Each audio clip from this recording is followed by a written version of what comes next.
جب میں اس پروفیشن میں نیا تھا تو جو میرے کچھ ملنے والے تھے انہوں نے مجھے ایک جگہ پہ انوائٹ کیا، لاہور میں ایک سوسائٹی ہے، میں نام نہیں لوں گا اس کا، ڈیفیمیشن ہو جاتی ہے اور بڑے معاملات ہوتے ہیں۔ ان کے گھر جب میں گیا تو ان کے گھر باربیکیو پارٹی کا ارینج تھا دوستوں کا۔ خیر تقریباً رات 2:30-3 بجے کا وقت تھا تو ان کے دروازے کے آگے نا کتے نے رونا شروع کر دیا۔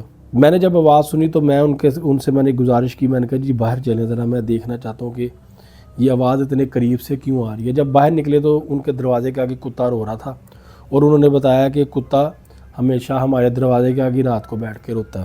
میں نے ان سے کہا جی اس کتے کو یہاں سے اٹھوائیں، چاہے آپ کے اس کے لیے کچھ بھی اقدام اٹھانا پڑے، لیکن یہ کتا جو ہے نا کل سے آپ کے دروازے کے آگے نہیں بیٹھنا چاہیے۔ انہوں نے کہا جی ٹھیک ہے۔ خیر وہ کتا انہوں نے اٹھایا۔ اب جو اس گھر کے سب سے بڑے بیٹے تھے ان کی شادی نہیں تھی ہو رہی، ان کی شادی میں بڑی رکاوٹ آ رہی تھی۔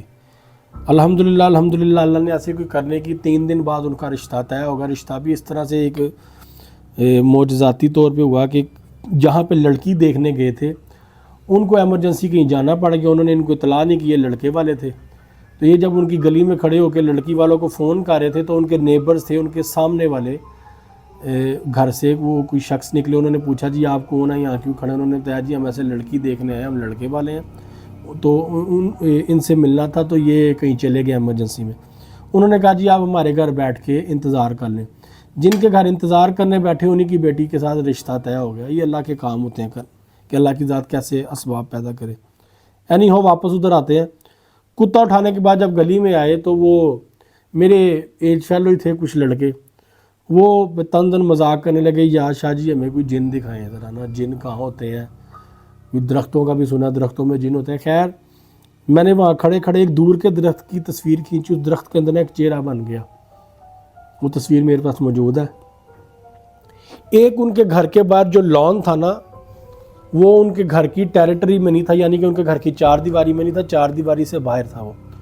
اس گھر کے لان کے باہر جو بڑا درخت لگا تھا اس کی میں نے چند قدم کے 8-10 قدم کے فاصلے سے جب میں نے تصویر کھینچی تو اس تصویر کے اندر درخت کے ساتھ ہی بالکل اتنا بڑا ایک چہرہ بنا ہوا ہے، ایک سموکی فیس، جیسے جنات یا شیاطین کے چہرے کا عکس آپ کہہ لیں۔ ایک واضح طور پہ تصویر کے اندر ایک چہرہ آیا ہوا۔ تو میں نے جب ان کو تصویریں دکھائی تو بڑے حیران ہوئے اور بڑے خوفزدہ بھی ہوئے، اور وہ کہنے لگے کہ یار ہم لوگ تو ادھر گھومتے پھرتے ہیں، بیٹھتے رہتے ہیں، ہمیں تو کبھی ایسا کچھ محسوس نہیں ہوا۔ تو میں نے ان کو بتایا، میں کہا یہ ضروری نہیں ہے کہ جنات جس جگہ پہ موجود ہیں وہ آپ کو اپنے وجود کا، اپنی موجودگی کا احساس دلائیں۔ جنات کی اقسام ہے، ٹھیک ہے، اس پہ ہم الگ بات کریں گے۔ اینی ہاؤ تو جن دیکھنا کوئی اتنی بڑی بات نہیں ہے، لیکن اللہ تعالیٰ سے ہمیشہ اس چیز کی دعا مانگنی چاہیے کہ اللہ تعالیٰ کی ذات ہمیں اس طرح کی جتنی بھی مخلوقات ہیں ان سے ہمیں محفوظ رکھے اور ہماری کبھی ان سے کسی قسم کی انٹریکشن نہ ہو۔